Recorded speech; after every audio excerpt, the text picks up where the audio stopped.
Sungguh-sungguh Allah sangat ridho ketika seorang hamba itu makan ketika sesuap nasi dia muji Allah, ketika minum seteguk nasi dia muji Allah. Itu kalau orang diridhoni Allah itu wali betul. Itu untuk jadi wali itu gampang, kamu makan ridho, kamu nginjak buminya Allah ridho seneng, kamu hidup keseharian aman seneng. Nah ini supaya sampean kita semua ngaji betapa panduan Rasulullah untuk menggapai ridho Allah itu banyak yang keseharian sekali. Saking kesehariannya banyak dalam hadis dan itu sahih. Nabi menyebut hal-hal yang keseharian. Hatta ma tas'alu fi imra'atika, kamu punya uang kemudian istri kamu bisa makan itu ibadah. Bahkan sebagian ibadah itu dicontohkan Nabi yang akhirnya diprotes sahabat. Yaitu wa fi buti ahadikum sedekah, kamu menggauli istri kamu itu ya sedekah. Sampai sahabat bilang yang benar ya Rasulullah. Ayati ahaduna syahwatahu wa huwa lahu ajrun. Masa urusan biologis, urusan syahwat kemudian dia dapat pahala. Nabi menjawab, alaysa lawadhu'aha fi haramin akana alaihi wisrun. Bagaimana kalau dia meletakkan ke yang tidak benar itu kan dosa. Nah, hal-hal seperti ini yang saya ingin teman-teman semua saya juga agak ingin ngaji demi Anda juga agak ingin. Itu dosa sekali ngaji kok pesanan kelompok tertentu itu enggak boleh. Islam itu untuk semua. Jadi ya cuma karena di depan saya jenengan ya seakan-akan jenengan korbannya. Itu ada ilmunya dalam usul fikih itu. Jadi orang itu harus ngaji usul fikih. Nama yang disebut, mungkin Mas Sufyan masih ingat zaman ngaji usul fikih. Nama yang disebut itu tidak jaminan sebagai prioritas perintah. Jadi misalnya gini, kebetulan yang di depan Nabi itu Abu Dzar. Nabi ya bilang, ya Aba Dzarin ini uhibbuka misalnya, atau ya Mu'ad ini uhibbuka, atau ya Aba Hurairah ini uhibbuka misalnya. Banyaklah riwayat yang Nabi nyebut ya Aba Dzarin, ya Mu'ad, ya Aba Hurairah. Kemudian misalnya Nabi meneruskan khitab, ini uhibbuka, saya mencintai kamu, fakul dubur sholatin, atau sebagian riwayat disebut fala tada'an dubura kulli sholatin, Allahumma inni ala dzikrika wa syukrika wa husni ibadatik. Saya mencintai kamu, siapa saja. Mu'ad bisa, Abu Dzar bisa siapa? Saya mencintai kamu, mohon kalau habis sholat kamu jangan lupa wiridan Allahumma a'inni ala dzikrika wa syukrika wa husni ibadatik. Ya Allah, tolong kami permudah supaya mudah ingat engkau. Anda tidak bisa mentang-mentang, wong nama saya Parmin, nama saya Purnomo, itu yang diperintahkan Mu'ad misalnya. Jadi yang disebut satu, tapi khitab itu untuk siapa saja. Saya teruskan ya. Jadi saya mohon semua kita melakukan kebaikan itu kalau dalam kaidah fikih disebut al yakin la yuzalu bisyak. Banyak kebaikan yang kebenarannya itu 100%. Tidak punya efek samping ke pihak lain, ke kelompok lain, ke komunitas lain. Itu tadi misalnya Anda makan dan itu murah sekali, hanya butuh satu piring. Setiap kunyahan kamu muji Allah, setiap minum kamu muji Allah. Itu redaksinya Rasulullah SAW disebut Allah sangat ridho ketika seorang hamba makan, kemudian dia memuji Allah. Atau minum, kemudian dia muji Allah. Logikanya gampang, negara seperti ini yang kamu harapkan bentuknya kayak apa, mertua, ipar, komunitas, tetangga. Itu nyata terjadi itu kan belum pasti. Sementara yang mesti terjadi adalah kamu butuh makan, kalau tidak mati. Butuh minum, kalau tidak mati. Butuh bumi yang nyaman ditempati, kalau tidak kita juga mati. Sebab itu Allah kalau menyebut nikmatnya itu hal-hal yang keseharian. Alladzi at'amahum min ju'. Allah itu siapa? Allah itu yang menciptakan kamu bisa makan. Tidak berlebihan. Allah itu yang menciptakan kondisi sosial itu ideal. Zaman Nabi itu ya ada orang munafik. Orang-orang pilihan Allah itu juga diuji orang sekelilingnya yang macam-macam. Semua diuji sesuai konteks zaman dan waktu. Nah, tapi ada ibadah-ibadah yang selalu disarankan Nabi. Sampai Nabi itu pernah ditanya, ayul islami khairun ya Rasulullah, Islam terbaik itu gimana? Jawaban Nabi itu unik. It'amu to'am. Islam terbaik itu ya makan-makan, santai-santai. Ketika Allah menyebut beberapa kebaikan, falak tahamal aqobah wa ma adrokan apa? Mal aqobah. Terusannya apa? Fakku raqobah. Terusannya apa? Au it'amun fi yaumin di masubah. Ya itu acara makan-makan itu juga Islam. Kenapa? Ya bayangkan kalau tidak ada makanan, kita mati kan? Kondisi sosial tidak ideal itu Anda masih gak apa-apa. Tapi kalau Anda tidak makan, Anda tidak minum, Kamu punya istri cerewet masih bisa hidup, punya mertua cerewet masih bisa hidup. Tapi kalau tidak makan bisa mati. Berarti penting mana istri sama makan? Penting mana? Makan. Semoga istri Anda dengar, nanti kamu disuruh makan tapi pulang deh. Itu kalau dibahasakan makan masih memahami. Penting mana nasi satu piring dengan istri. Nggak ada nasi mati, nggak ada istri belum mati. Penting mana? Gak berani jawab kan? Nah, ternyata Anda ada garang kan di depan istri. Jadi saya mohonlah, mungkin Mas Sufyan Sauri tadi yang bisa bantulah. Teman-teman tuh ngaji yang keseharian saja. Karena kita nyari ridha Allah itu berdasar firman Allah. Dan firman Allah itu menyebut keseharian tuh riang, gampang. Yaitu tadi misalnya wa min ayatihi manamukum bil laili wan nahar. Termasuk ayat-ayat Allah itu kamu tidur. Maka dulu itu ada guyonan, ada tokoh Mu'tazilah, kelompok dalam Islam yang berpikir manusia itu bisa menentukan ikhtiarnya sendiri. Karena saya bisa duduk, ingin berdiri, berdiri. Karena kelompok ini nggak terima kalau semua kehendak Allah, nanti bagaimana kalau semua kehendak Allah kok ada hisab ya, ada sanksi. Lucunya itu dia akhirnya, ini cerita ya, mencintai seorang perempuan, cantik sekali. Dan itu dia menjadi ahli sunnah itu oleh hal-hal yang sepele. Karena istrinya cantik, ya namanya suami istri hubungan intim. Terus ditanya, Mas, masih ingin lagi? Masih. Silahkan diulang lagi. Wah ya tidak bisa. Katanya manusia bisa menentukan yang diinginkan. Itu tobat itu. Itu nggak bisa ditobatkan Mas Sufyan Ats-Tsauri. Orang cantik yang mudah nobatkan orang itu orang cantik. Segampang itu. Akhirnya kita tahu, makanya kalau dalam kitab Hikam itu disebut al-aqil mayyakul madza yaf'alu wa hubi wal ghafil mayyakul madza af'al. Orang yang punya akal karena sadar ini wilayah Allah, semua milik Tuhan.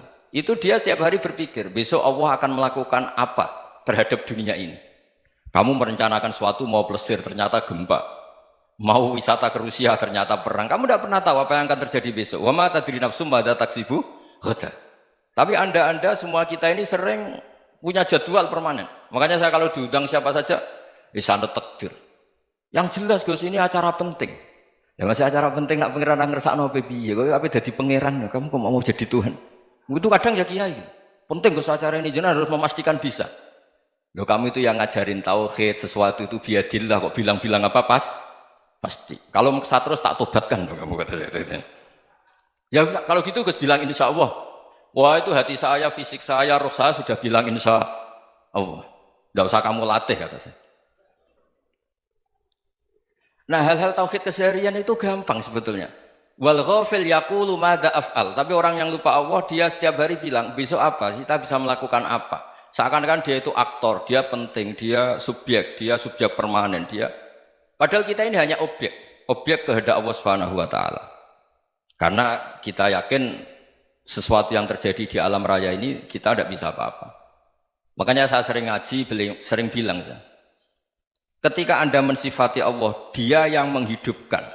Sudah itu tanamkan sehingga ketika kita mati santai saja. Kenapa santai? Allah punya cara menghidupkan kita. Zaman kita hidup juga gak tahu caranya ngelola jantung, ngelola paru-paru. Kamu juga gak tahu ngelola oksigen yang tidak beracun, tidak ngandung polusi. Tahu-tahu hidup. Gak ingin tua ya tahu-tahu tua, gak ingin mati tahu-tahu mati. Selama ini kita hidup juga gak tahu apa sebetulnya. Hanya gaya tok, punya jadwal, punya planning. Kalau kamu bisa menentukan pilihan Anda, pasti Anda istrinya cantik, 4 neriman semua, kona'ah semua. Nyatanya enggak kan? Ada 1 jelek, cerewet. Oh itu kan, nyatanya enggak bisa apa-apa Anda kan? Dan kamu bawa mati lagi. Itu kan istri Anda juga gitu, punya keinginan, punya suami yang ganteng, yang jabat, yang riman, yang enggak poligami. Ya enggak kesampaian juga. Kalau kita ngitung tingkat kegagalan kita itu gagal terus. Ya kan? Nah, terus ingat Allah. Madza yaf'alu wa bi. Orang yang punya akal selalu berpikir Allah itu menghendaki apa terhadap saya.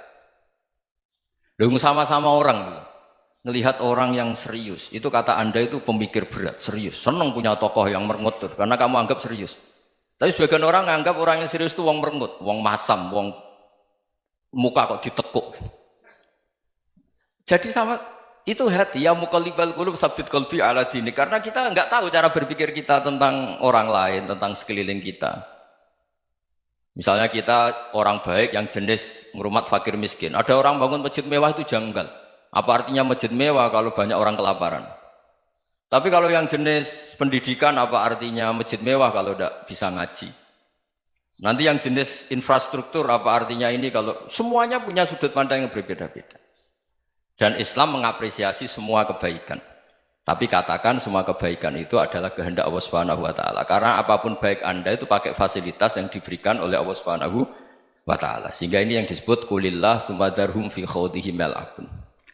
Ya kembali tadi ke tema-tema bahwa keseharian Anda ini sudah Islami. Saat Anda tidak bisa melakukan apa saja. Saya sering ada jenazah, biasanya kalau tetangga meninggal saya sering disuruh ngelepas. Saya bilang orang ini baik karena sering ngelamun di rumah, sering nganggur di rumah. Ditanya sama anaknya, kenapa Gus nganggur baik? Ya kalau dia nganggur artinya juga agak berbuat sesuatu yang maksiat kan? Ya kan? Orang nganggur di rumahnya ya tidak bunuh orang, tidak maling, tidak korupsi, ya namanya nganggur di rumah. Lah cuma istri cara pandang nganggur gak menghasilkan uang itu.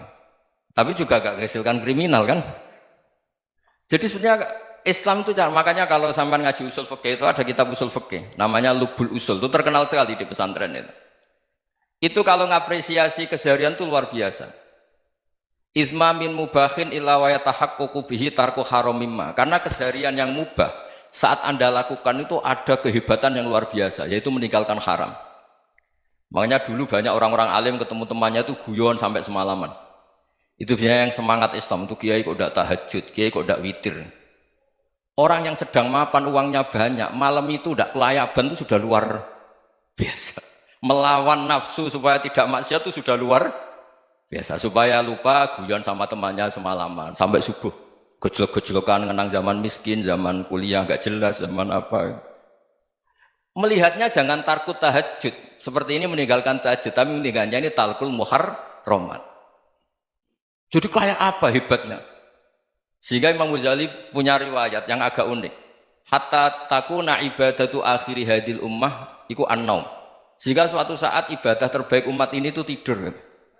Itu kan riwayat kontroversi. Ketika Imam Ghazali ditanya, kenapa iya? Kenapa kamu mulai keluar dari rumah itu sudah banyak maksiat? Melihat perempuan yang enggak mahram, melihat fenomena. Tapi kalau kamu tidur itu enggak melihat apa-apa. Tapi juga kamu jangan menganggap tidur itu ibadah betul. Saatnya melakukan fardu ain malah masih tidur. Tapi itu sudut pandang yang menjadikan kita Islam itu gampang. Jadi saat Anda tidak bisa aktivitas apa-apa, misalnya ada beberapa orang yang lumpuh. Lumpuh itu memang nggak bisa Jumatan, nggak bisa ibadah, tapi dia juga nggak bisa maksiat.